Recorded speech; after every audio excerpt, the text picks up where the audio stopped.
In today's video, I'll show you how to add apps to desktop in your Windows 11 laptop or PC. So at first, just be on your desktop, then just right click on it and click on Personalize. And after that, you'll get this option. From here, just go inside Themes.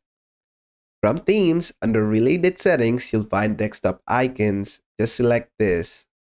And after that, whatever you select or tick in here will be shown on your desktop. I'll just select this too and click on apply, click on OK. Now, if I go to my desktop, I can see these two over here. So if you want to add more icons other than this system icons, what you have to do is just click on start and just go to show all.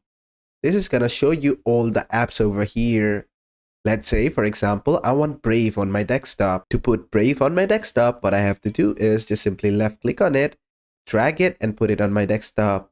And as you can see, I have a Brave on my desktop over here as well. If I want, I can also rename it to anything I want. And basically that is it.